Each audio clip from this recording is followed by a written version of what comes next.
जीवनात दाखवायचं काहीतरी वेगळं पण आतमध्ये काहीतरी उलटच असतं. लोकांना दाखवताना मात्र असं की मला सगळं येतं, मला सगळं जमतं, मी अगदी व्यवस्थित आहे.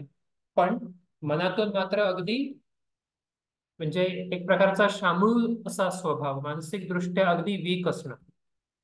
दुसरा जो भाग आहे झोपण्याच्या ह्या पद्धतीतलाच,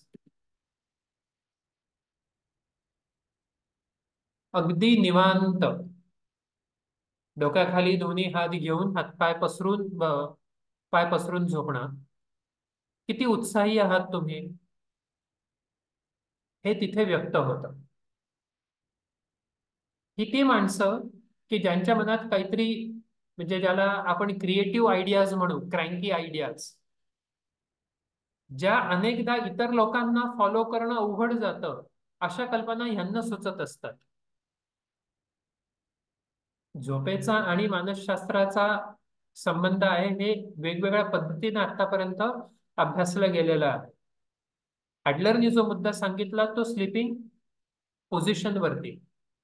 आता बुद्धिमत्तेशी नेमका संबंध कसा, तर अमेरिकेतल्या काही संशोधकांनी असाही अभ्यास केलेला आहे. काही लोकांना त्यांनी रात्री झोपण्याच्या आधी कूट प्रश्न दिले, अवघड प्रश्न असेल, आणि सांगितलं की तुम्ही ह्या प्रश्नांवरती विचार करत करतच झोपा, बाकी वेगळं काही करू नका. टीव्ही बघणं, फोन बघणं, अन्य पुस्तक वाचणं वगैरे असं नाही.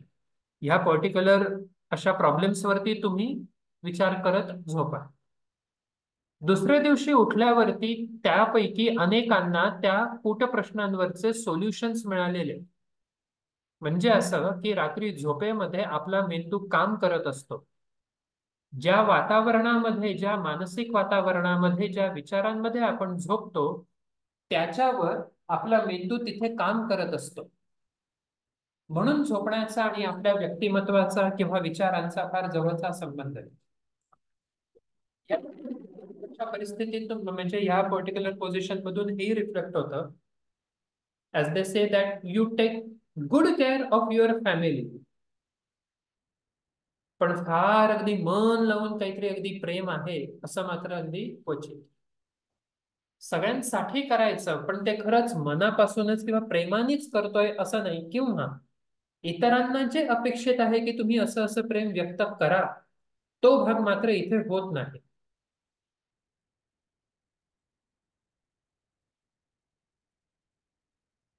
अजून एक आहे पोझिशन,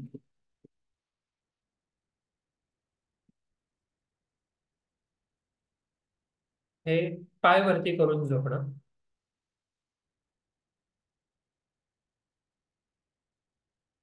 सेल्फ ऑब्सेस, मानसिक दृष्ट्या एकटेपणाचं हे लक्षण आहे. जास्त कोणामध्ये मिसळायचं नाही.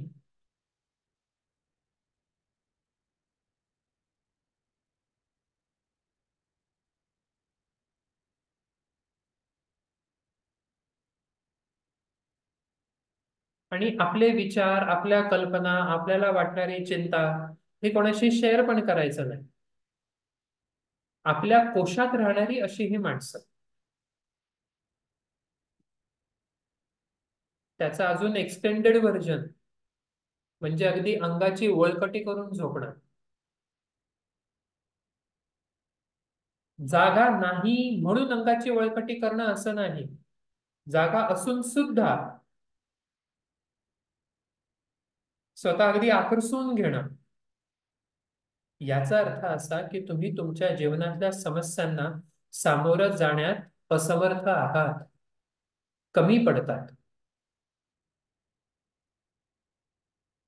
स्वतःच्या मनात स्वतःबद्दल एक एक प्रकारची नकारात्मक भावना आहे. तुम्ही स्वतःविषयी समाधानी नाही, हे याच्यातून दिसतं.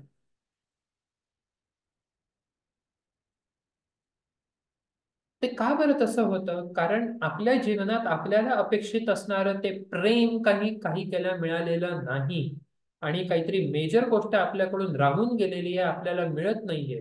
ह्या जाणीवेतून व्यक्ती स्वतःला कमी लेखायला सुरुवात करते.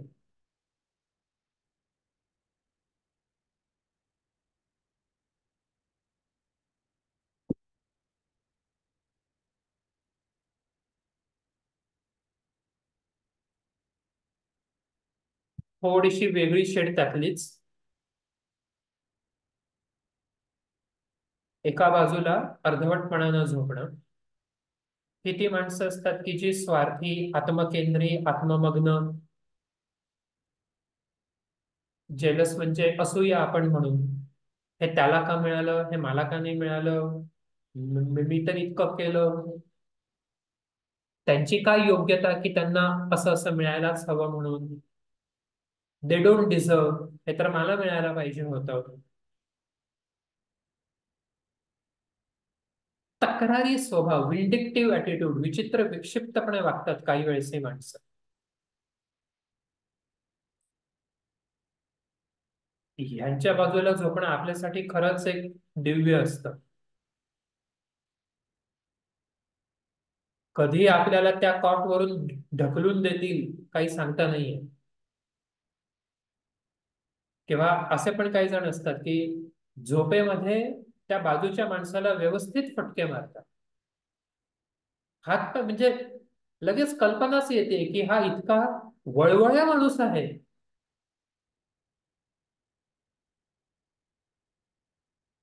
स्वतः अस्वस्थ आहे म्हणून ती स्वस्थ झोप लागत नाही.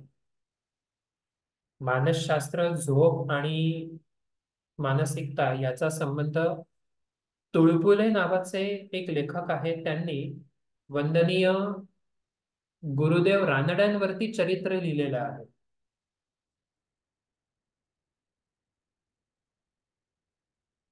गुरुदेव रानड्यांच्या झोपेच्या पद्धतीवरती सुद्धा त्याच्यामध्ये त्यांनी लिहिलेलं आहे.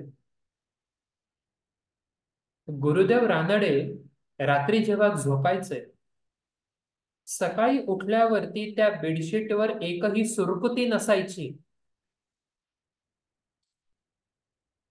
किती स्थिर झोप असेल कल्पना करा ती. मानसिक दृष्ट्या व्यक्ती किती स्थिर असेल. लोकमान्य टिळकांच्याही बाबतीत एक प्रसंग असा सांगितला जातो की जेव्हा त्यांना ते मंडालेची शिक्षा झाली त्यावेळेस त्यांच्या पत्नी सत्यभामाबाई या आजारी होत्या इथे. ह्यांना स्वतःला ती शिक्षा झालेली रात्री साधारण 9:20च्या आसपास त्यांना तिथल्या मुंबईच्या त्या स्टेशनवरती आणलं. सोबत सबनीस नावाचे इन्स्पेक्टर होते. टिळकांना त्या विशेष ट्रेनमध्ये बसवलं. बाजूच्या माणसाला, सबनीसांना त्यांनी विचारलं की आता किती वाजले. इन्स्पेक्टर इन्स्पेक्टर सबनीसांनी सांगितलं की 9:15 9:30 झालेले आहेत आता. टिळक म्हणाले ठीक आहे, माझी झोपायची वेळ झाली. पगडी बाजूला काढून ठेवली, उपरणं डोक्याखाली घेतलं आणि दुसऱ्या मिनिटाला टिळक घोरायला लागले. आपल्या घरची परिस्थिती काय, आपल्या मुलांचं काय होणार, आपल्याला शिक्षा झाली तिथे कसं वातावरण असेल, काय असेल, मग हे ब्रिटिश आपले छळ करणार नाही करणार, काही काही कुठलाही विचार नाही. आणि म्हणून इंग्लिशमध्ये असंही म्हणतात, that man is richest whose pleasures are cheapest. ज्याला अंथरुणावर चटईवर सहजतेनं झोप लागते तो खऱ्या अर्थानं मानसिक दृष्ट्या श्रीमंत. बाकी एरवी इतर काहीतरी करून जर का झोप लागत असेल म्हणजे अजूनही आपण डिपेंडंट आहोत, हा त्याचा अर्थ झाला. हे म्हणजे शेषशाही भगवान विष्णू.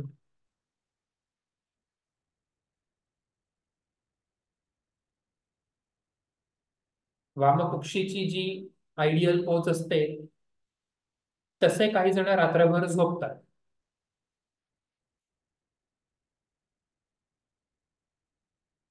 ही ती माणसं आहेत की जी सगळ्या गोष्टींना अगदी इझिली सामोरे जातात, अगदी जेंटल आहेत, नम्र आहेत, मन लावून काम करणारी आहेत आणि अपूर्ण गोष्टी सुद्धा अगदी सहजतेने स्वीकारणाऱ्या आहेत. म्हणून मानसिक दृष्ट्या तुलनेनं ही स्वस्थ माणसं आहेत. आणि म्हणून यांच्यामध्ये तो सेल्फ कॉन्फिडन्स सुद्धा असतो.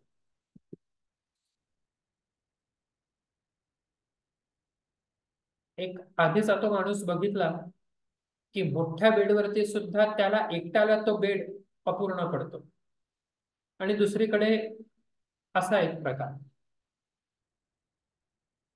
अशा पद्धतीनं झोपायचं की बाजूला अजून एक माणूस थोडाफार का होईना पण झोपू शकेल. व्यक्ती जर का स्वतः आत्मविश्वासू असेल तर दुसऱ्याला ते आत्मविश्वास देऊ शकते.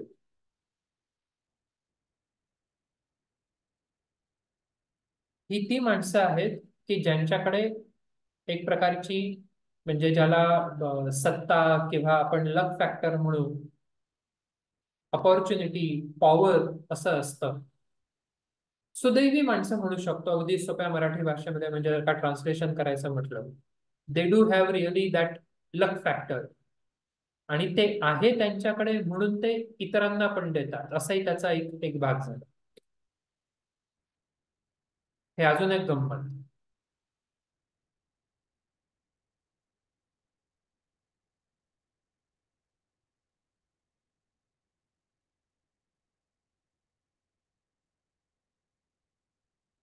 मी आणि माझं आयुष्य, माय लाईफ माय रूल्स, मला काही कोणाशी म्हणजे देणं घेणं नाही, काही इतरांचा विचार नाही. मला जसं स्वतःचं पटतं, योग्य वाटतं, मी आपलं तसं करणार.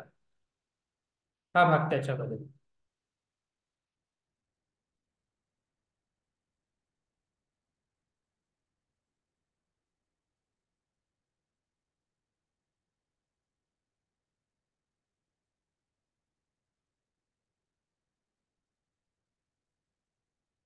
आता ही पोटावर झोपू नये असं का बरं म्हणतात? फक्त मानसिकतेचा भाग असं नाही, शारीरिक दृष्ट्या सुद्धा हे योग्य नाही. जेवण झाल्यानंतर जर का तुम्ही असे उलटे झोपत असाल पोटावर, पचन क्रियेला एक प्रकारची मर्यादा येते. म्हणून अशा व्यक्तींना काही ना काहीतरी शारीरिक व्याधी असण्याची शक्यता फार जास्त आहे.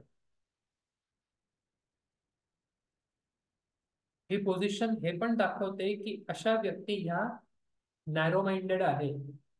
जीवनातल्या समस्या, जीवनातल्या एकूण समस्यांना सहजतेनं सामोरं जात नाही, जाऊ शकत नाही, हे ह्याच्यातून दिसतं.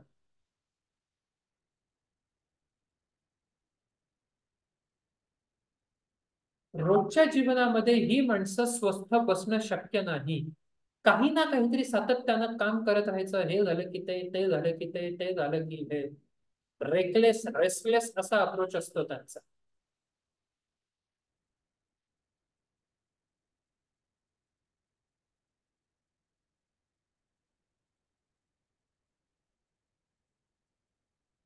आणि म्हणून ह्या सगळ्या गोष्टी आपण आतापर्यंत बघितल्या, आणि ॲडलरनी जे सांगितलं की तुमच्या झोपेचा आणि तुमच्या व्यक्तिमत्वाचा नेमका काय संबंध आहे, ते ह्याच्यातून आपल्याला तिथे समजतं. Sleeping posture as a part of assessment, personality assessment. Relate होत आहे? हो सर. ओके. अगदी थोडक्यात मग एक भाग मला सांगा आणि मग आपण आपल्या तिसऱ्या मॉड्यूलला सुरुवात करू. की ॲडलरच्या सिद्धांताकडे तुम्ही कसं बघता? ॲडलरच्या सिद्धांतामधून तुम्हाला काय जाणवलं, काय बघायला मिळालं? Inferiority, inferiority feelings, compensation, superiority, fictional finalism, neglecting, spoiling the child, avoidant, dominant, getting type, असे सगळे जे वेगवेगळे मुद्दे आपण बघितले, त्या सगळ्यातून काय जाणवलं तुम्हाला?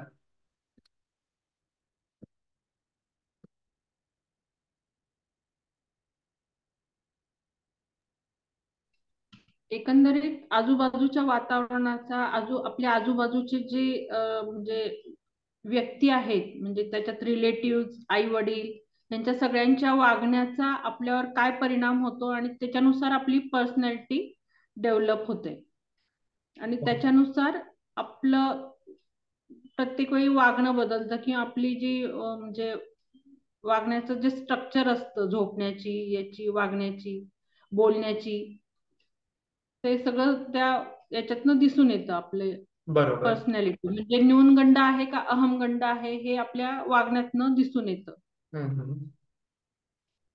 ओके, अजून काही?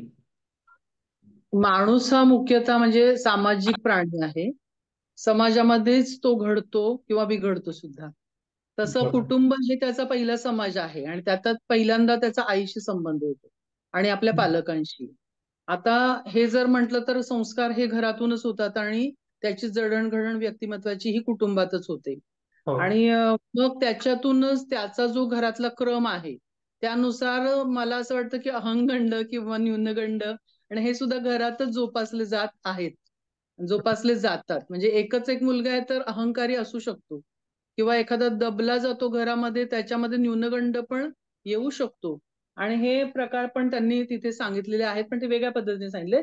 आणि जीवनाची शैली जी आहे त्याच्यामध्ये त्यांनी पुन्हा डॉमिनंट हे सुद्धा मला वाटतं कुटुंबातच पहिली सुरुवात होत असावी हो याची. हो डॉमिनंट किंवा हे जे टाइप्स आहेत चांगकाम्या, म्हणजे जे वातावरण त्याला जसं मिळतं तसा तो घडत जातो कुटुंबात आणि नंतर मग शाळेमध्ये समाजामध्ये बाहेर पडल्यावर जे अनुभव तो घेतो त्यानुसार त्याची व्यक्तिमत्वाची जडणघडण ही होते.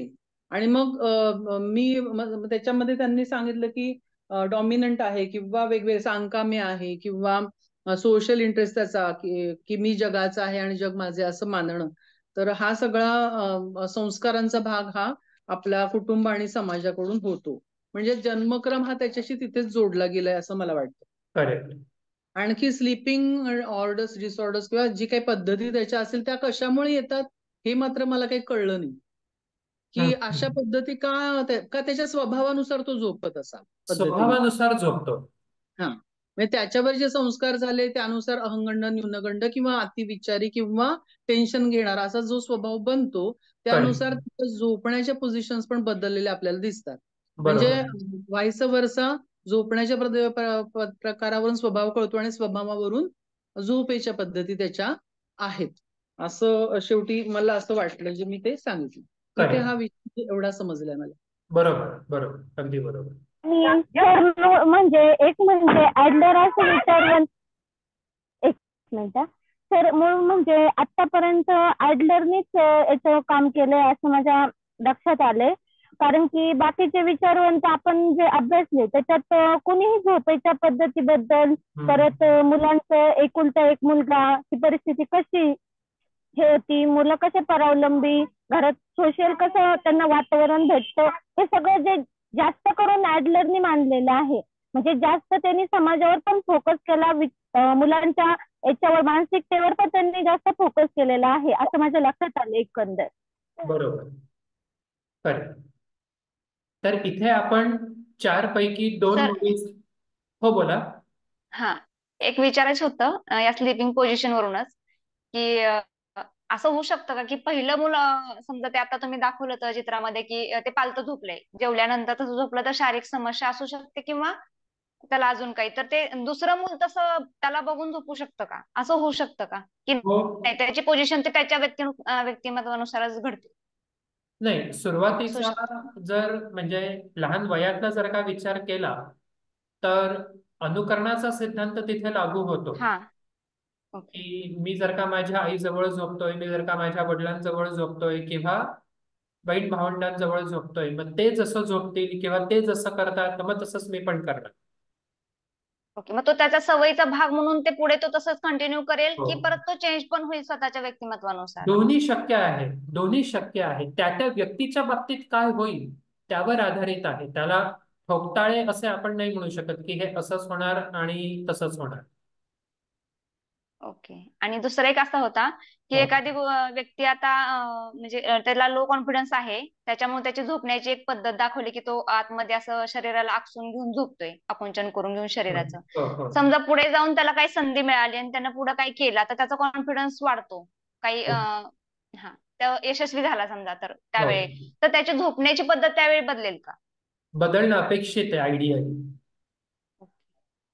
कारण दिवसभर जर का तुम्ही त्या सकारात्मक किंवा चांगल्या विचारांमध्ये असाल, त्याचा परिणाम मग तुमच्या कॉन्शियस, सबकॉन्शियस, अनकॉन्शियस माइंड वरती पण होतो. म्हणून मग ते रात्री तुमची झोपायची पद्धत सुद्धा बदलते. आणि मुद्दाम झोपेच्या पद्धत म्हणजे एकतर ऍडलरने सांगितलं म्हणून तर आहेच आहे. मग झोपायच्या ह्या पद्धतीला आपण योगनिद्रेची काही जोड देऊ शकतो का? योगनिद्रेमध्ये आपण काय आसन म्हणजे सूचना कशा देतो, सर्वांगासन आपण कसं सांगतो, किंवा शवासनाचं आपण का बरं तिथे म्हणजे दर 3 4 5 आसनं झाल्यावरती मध्ये 2 मिनिटं 3 मिनिटं जे काही असेल ते शवासन का बरं, की तिथे सर्वांगीण आहे. शवासनामध्ये असं अपेक्षित नाही की तुम्ही अंग अगदी म्हणजे जवळ ओढून घ्या किंवा हातपाय अगदीच लांब पसरा, असं काही मोजकं अंतर 2 पायांमध्ये आहे ना तिथे. हो. म्हणून आता आपल्या तिसऱ्या मॉड्यूलमध्ये तर तो मुद्दा सखोल होईलच, इव्हन पुढच्याही आपल्या व्याख्यानांमध्ये. पण योगाकडे केवळ व्यायाम म्हणून न बघता ऑन द मॅट योगापेक्षा ऑफ द मॅट योगा म्हणजे योगाकडे जीवनशैली म्हणून कसं बघू शकतो, ते जेव्हा हळूहळू हळूहळू हळू ते इन्कल्केट होईल, त्याच्यातून आपली विचारसरणी पण बदलते. विचारसरणी बदलली की तो सगळा भाग शारीरिकतेमधून पण व्यक्त होतो, मग तो अगदी झोपायच्या पद्धतीतूनही व्यक्त होतो. म्हणून पण ज्या तुम्ही पद्धती सांगितलेल्या आहेत त्या अगदी तंतोतंत मिळत आहेत असं वाटलं मला. कारण आपल्या आजूबाजूची माणसं आपल्याला माहित असतात की कशी झोपतात, मुलं माणसं, तर बऱ्यापैकी ह्या एक्झॅक्ट मिळतात असं वाटलं मला. म्हणून मी हे क्वेश्चन विचारले की त्यांच्यात काही चेंज होऊ शकतो का अशा माणसांमध्ये. खरंय खरंय, नक्की होऊ शकतो तो. Thank you sir. हो.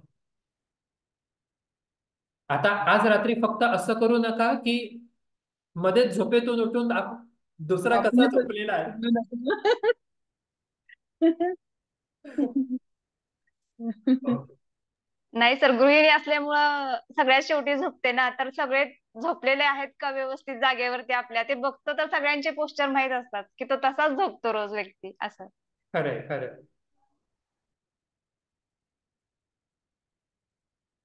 ओके.